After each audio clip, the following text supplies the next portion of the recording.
all the participants. To start with, I would first like to introduce you a little bit background regarding why and how I started this PhD and my motivation. So 8 years ago, I was working in a talent selection and development program in one of the biggest tennis clubs in China. There we selected 8 talented kids from more than 10,000 primary schools. Within the experts group, we often discuss to what extent we can predict a player's future success based on their early performance. And interestingly, one of the girls within this group had been selected as a national junior team in Chinese Federation, and it was remained as a myth to me to what extent the other girls still have the chance to achieve international senior success. And in 2015, I was working in in a high performance center in Hunan province, and I was lucky because at that year, the player Xu Shiling, she had just achieved the world #1 junior ranking. So this has aroused a huge discussion whether she can maintain her success to an international senior level. So during these years, my own experience has allowed me to see that competitive junior success was often used as the most influential criteria in determining a player's future success. This is not only important to influence the decision-making of coaches, federations, and investors, but also, if not dealing well, it is easy to lead into a results-driven environment, which in the long term is not good for player development. Thanks to my promoter, and she provided me the chance to start this PhD journey so that I can take this up and take a closer look regarding the role of junior success in development of professional tennis player. So outside of my own experience, we find that age-based success is widely used as a key criterion in talent selection and development in many different sports apart from tennis. And in tennis, in different international national federations, was often used by different national tennis federation. For example, here you can see in British Tennis Federation, they have this age ranking criteria for their pro scholarship program. However, the reliability of using those age-based results remains unknown. Let's also take a look about what the literature tells us regarding the relationship between junior success and senior success. I had summarized this for you.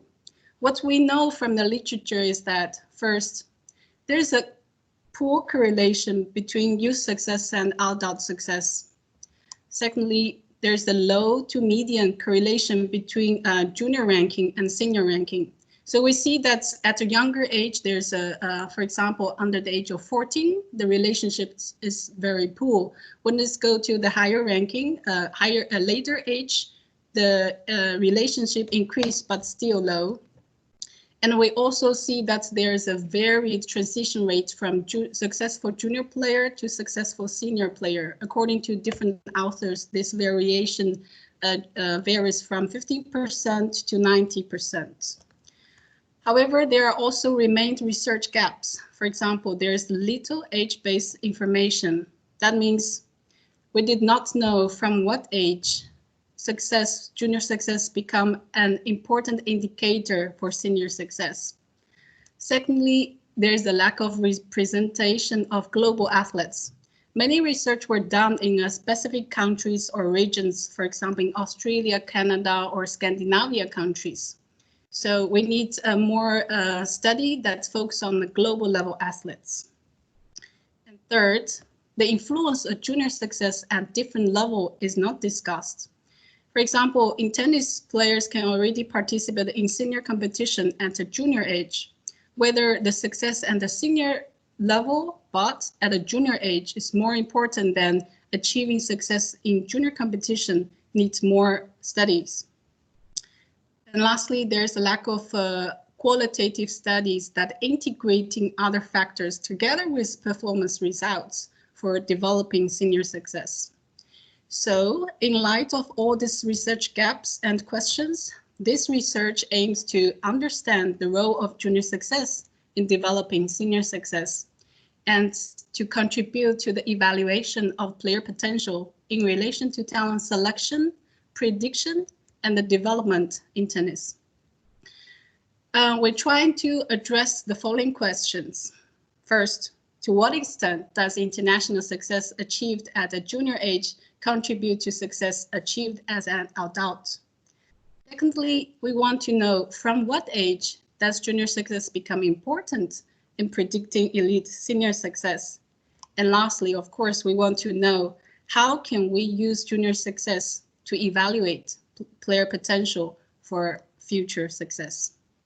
So now I will guide you through this study.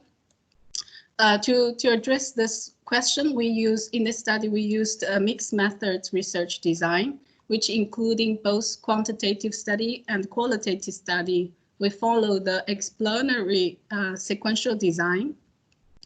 And in the quantitative study, which in phase 1, including study 1 and study 2, where we analyzed 30 years of longitudinal performance data of professional tennis player from last 10 years.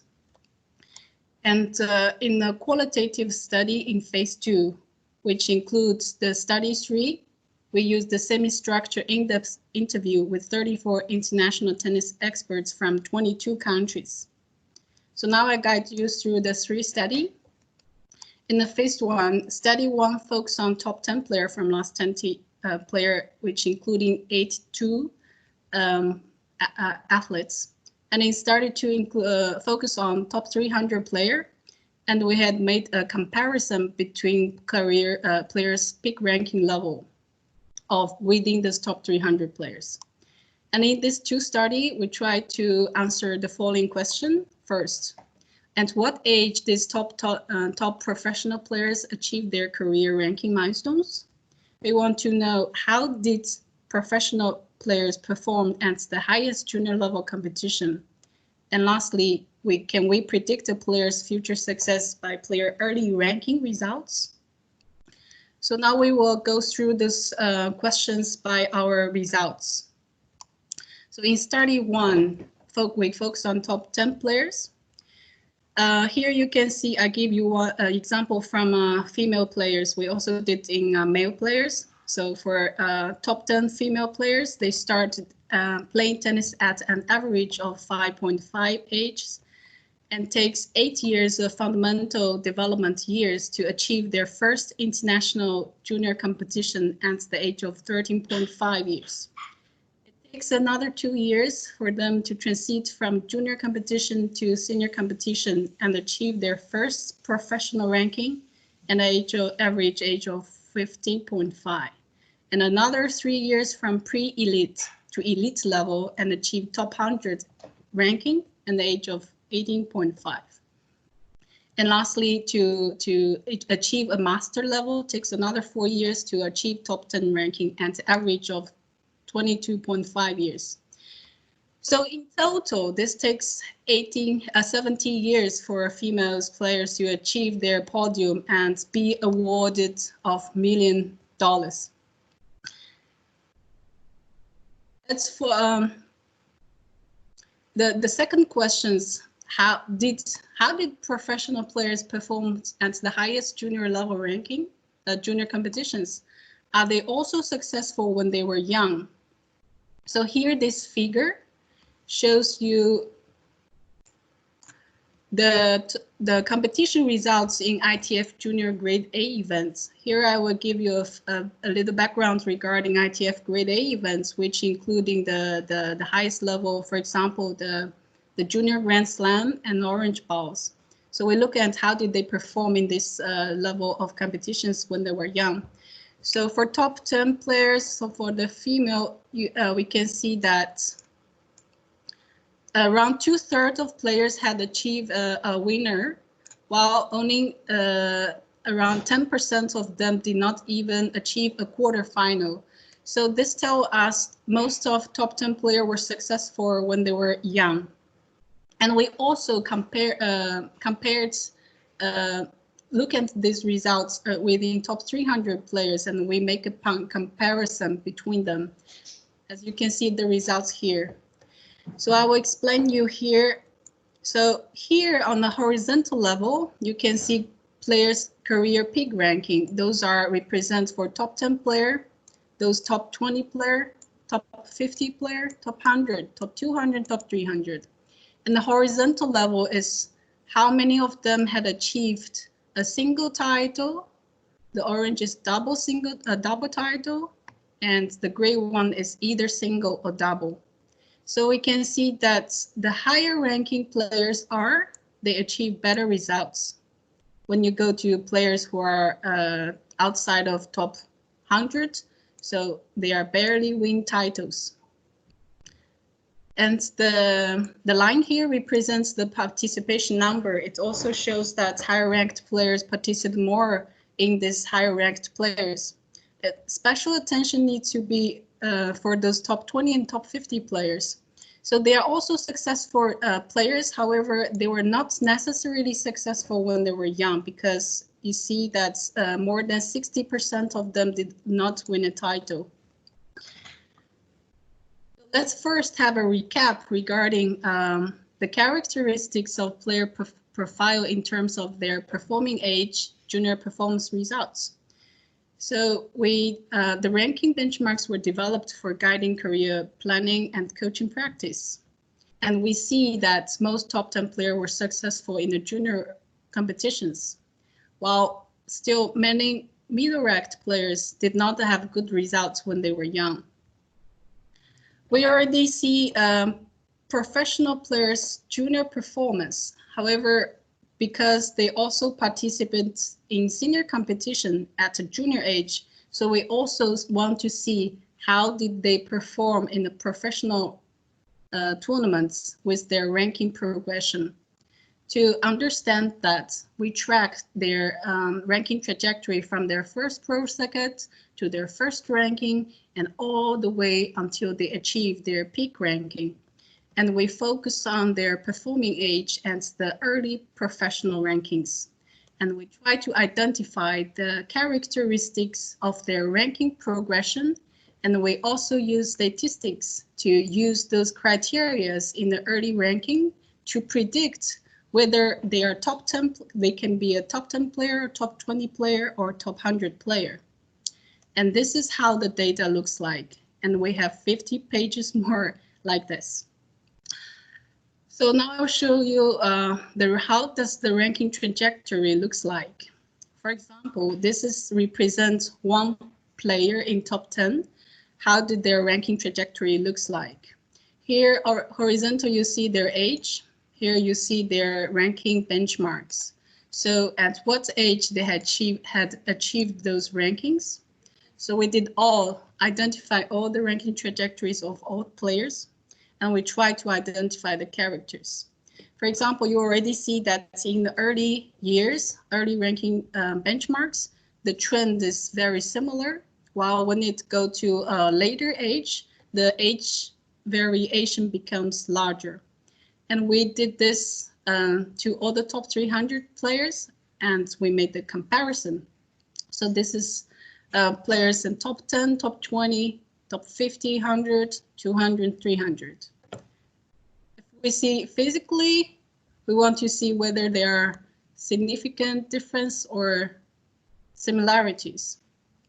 So to understand that the average, one of the statistics, for example, the average can help see things in common or the trend.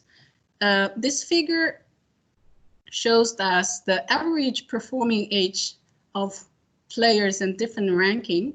So we can already see that higher ranked players achieved all the benchmarks at a significant younger age. However, the one-way ANOVA analysis showed us, for example, there's no significant differences between the in players' performing age and the first pro circuit tournaments.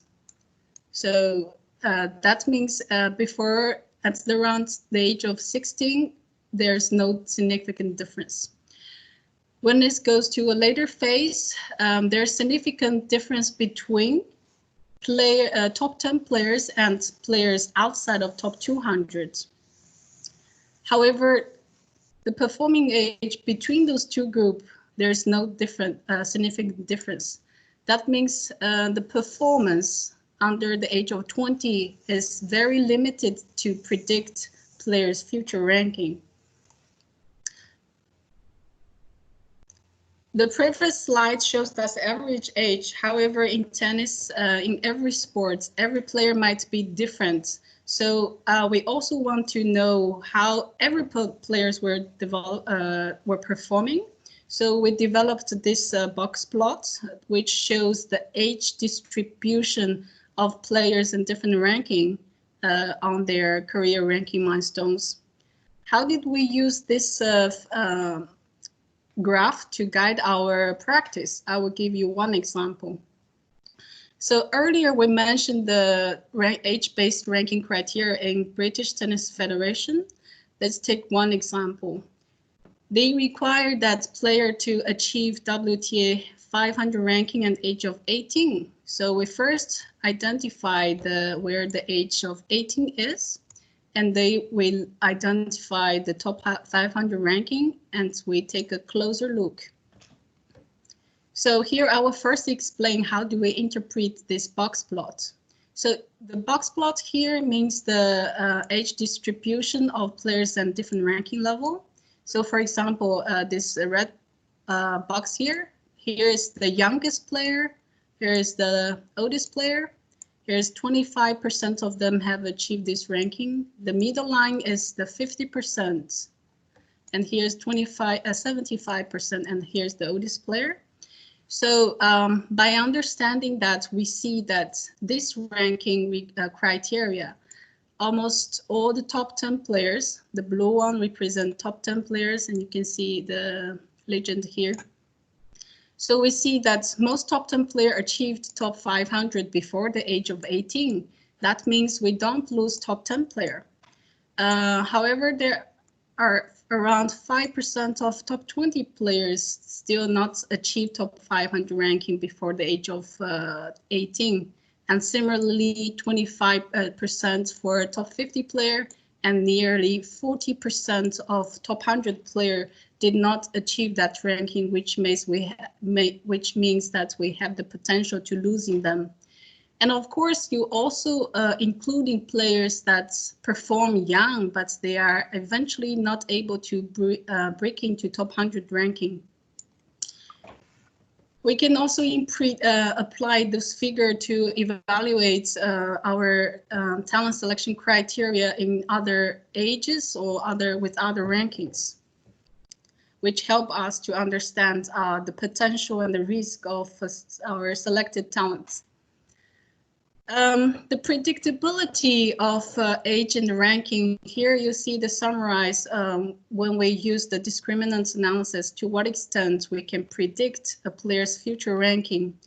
As you can see the figure here, so age and early ranking has a high predictability of predicting higher ranked and lower ranked player. You see the trend figure here. Around 60% of them can be predicted, while the middle-ranked players, the predictability of those middle-ranked players stays low. Around 30% of them can be predicted. So let's continue, have a recap about the ranking progression and the predictability of early professional rankings. So we already see that there's a large variation of performing age across most ranking milestones, and this helps us to understand individual difference in terms of their performing age and transition time. And we already see that age-based rankings are not fully reliable in predicting a player's future ranking level, and this varies according to players' success level.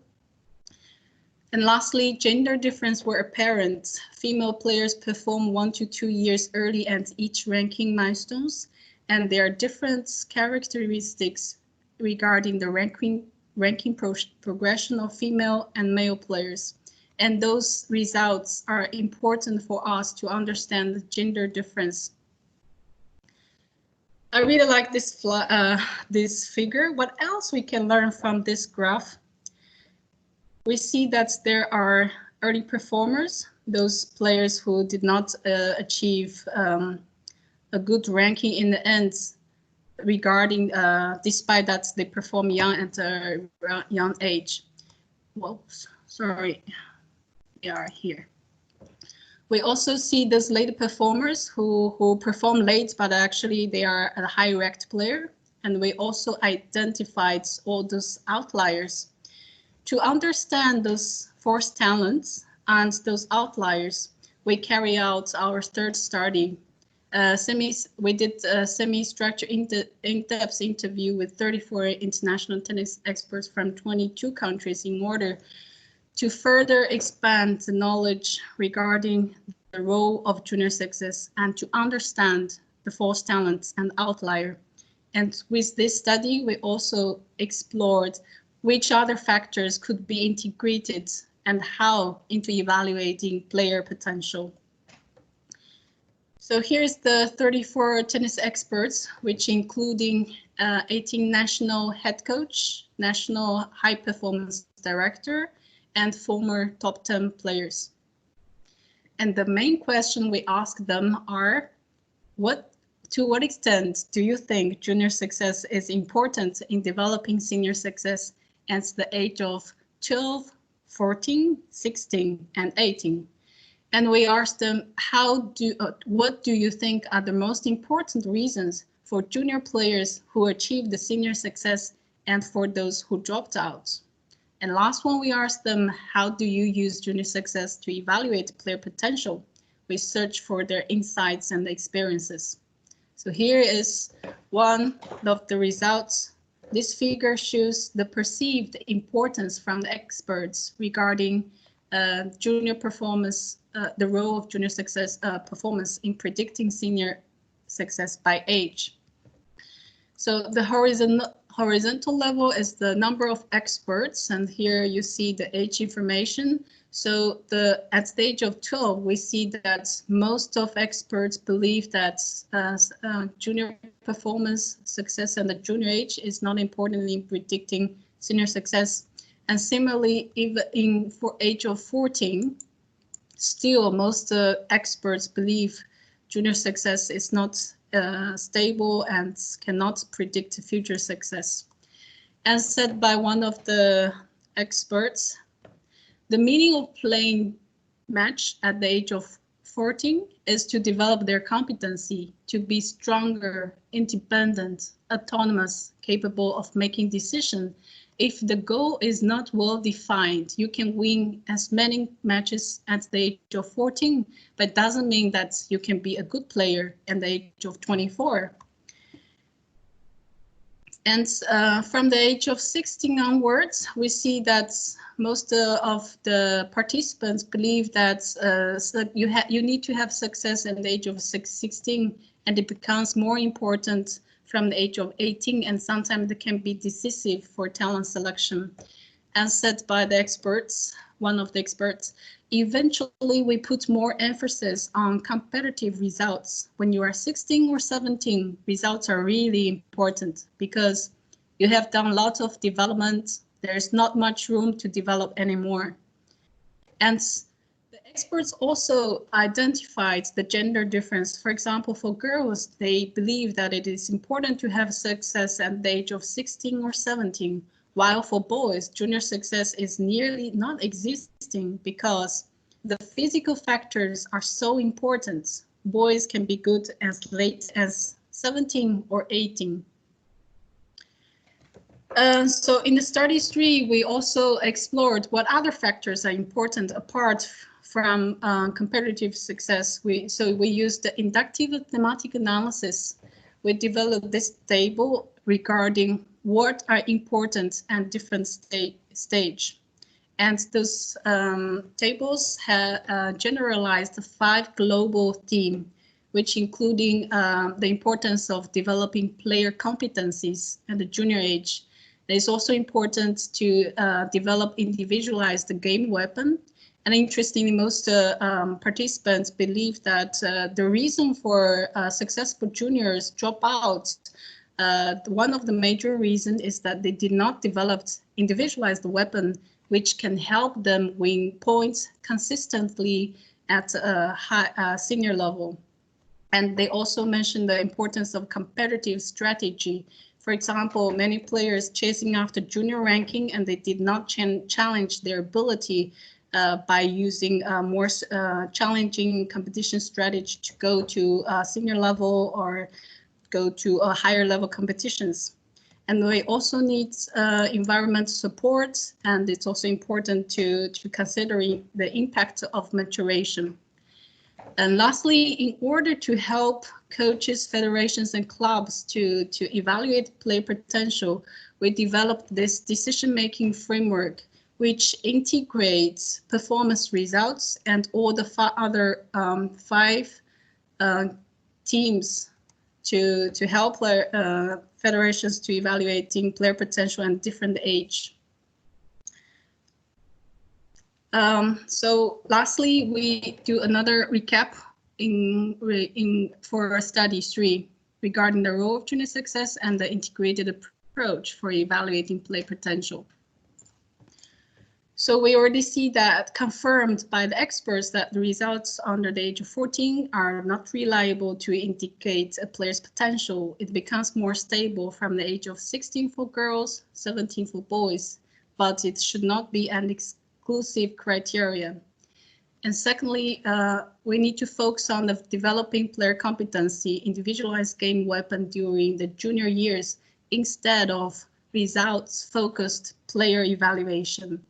And lastly, a decision-making framework was developed for practitioners for a more holistic approach in evaluating player potential. So what did we learn from this study? We already see the evidence from the profile of professional player. We discussed, can we predict, to what extent we can predict, and at what age junior success become more important indicator. And we discussed how should we evaluate player potential. In conclusion, this PhD research brought together empirical facts and the eye of coach and contribute to the knowledge and decision-making in talent selection, prediction, and development for tennis. And the key message from this study, it was showed that every player is different. If there are 100 players, there might be 100 different pathways towards success. Therefore, the development of elite tennis player need to be tailor-made with multiple and alternative pathway being available. And lastly, one of my favorite philosophy, Socrates says, know yourself. So I hope this study can help federations, coaches to understand how to be a facilitator to help players to know themselves more than just results. And lastly, we also have some limitations and some considerations for future study. This studies generates in tennis. It's not applied direct. It's not able to apply to other sports directly. However, this sports-specific and mixed methods that combine a qualitative and quantitative study are encouraged for other sports. Secondly, national competition structure, geography advantage and culture difference is not discussed in this study, but worth further study. And the individualized game weapon and their efficacy is important. However, what weapon can be built based on what competencies and personal characters need future study. And impact of gender differences. Even though we see that there are differences between male and female in terms of their performing age and the ranking progression. However, the gender-based difference how does it influence the development of their competency, game weapon, and what kind of environments are needed for different genders are encouraged for future study. And lastly, we know that different federations, they all have their research group and maybe have similar studies. For the future, we need to combine those unpublished research and to give more practical knowledge. Thank you for listening.